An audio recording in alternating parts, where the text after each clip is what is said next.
Whether you are a dyed-in-the-wool Republican or a true blue Democrat or a die-hard member of the Tea Party, my guess is that you're grateful that the election has finally come and gone, because it signals the conclusion of a seemingly endless stream of political ad campaigns.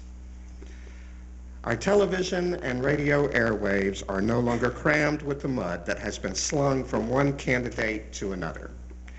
It's over, and we breathe a sigh of relief. One of the things I anticipate in the life hereafter will be an end to the political bickering that we are forced to endure each election season. That's how I imagine heaven. There will be no political parties in heaven campaigning for reform. Unless you count St. Peter at the pearly gates, there will be no one checking immigration status and no border patrol guard. There will be no religious fundamentalists threatening eternal damnation to anyone who doesn't interpret the Bible the way they do. For that matter, there will be no more need for religion at all. It's not that one political party or another will be locked out of heaven. It's not that people from one country will be more entitled to heaven's benefits than those from others. And it's not that the theological beliefs of some people will allow them to hang out with the Creator for the rest of eternity, while the beliefs of others will automatically ban them from ever making it into heaven. Regardless of what I have been taught, I have come to believe that heaven is not a fraternal organization in which some people are allowed access and others given the boot. Rather, I believe heaven, or the afterlife, or whatever you choose to call it, is a place of transformation for the better. Existence as we know it will change radically. There will be no theological debates, no hoops to jump through, and no institutional structures to separate one person from another. Not only will our physical existence be transformed, but I imagine our belief systems will also undergo a radical transformation, simply because we will be in the presence of the ultimate truth, the source of all, or as one writer describes God, the really real.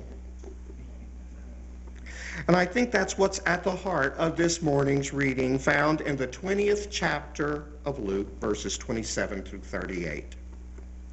In our reading, Jesus is approached by some Sadducees, who were the religious fundamentalists of their day. They followed the Hebrew Bible according to the literal meaning of the text and rejected those liberal Pharisees' notion of the oral Torah. Consequently, Sadducees rejected the notions of angels, spirits, or the resurrection. You may be surprised to hear that the concept of the resurrection or heaven didn't appear on the religious landscape until the book of Daniel was written, only about 150 years before the birth of Christ. So the idea of life after death was a relatively new concept for the first century Jews in the great scheme of things. And so in this morning's text, the Sadducees were trying to draw Jesus into a religious debate around the idea of resurrection.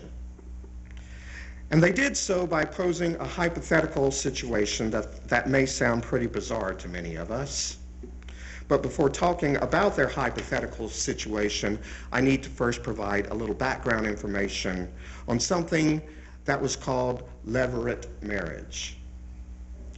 Levirate marriage is a type of marriage mandated in the Torah in which the brother of a deceased man was obligated to marry his brother's widow if she was childless.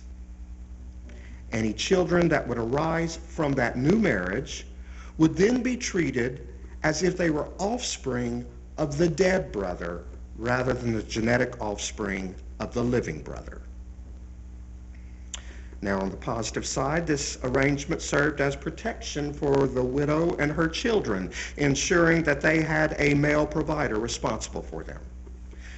It was a practice that was extremely important in ancient societies because children enabled the inheritance of land, which offered security and status. But on the negative side, it was also seen as a denial of women's autonomy and a restraint on her life. So that now that you know about the idea of levirate marriage, we can return to our text, in which the Sadducees raised a hypothetical circumstance to support their case that the concept of resurrection was, in their opinion, a ridiculous notion. They put forth a situation in which there were 7 brothers. The first brother married a woman and then died before a child had been born to them. So then the woman was passed along to the second brother, but he also died before a child was born. And in keeping with the law, she was passed from brother to brother, with all of them dying before a child was born, until she had ended up being married to all 7 brothers.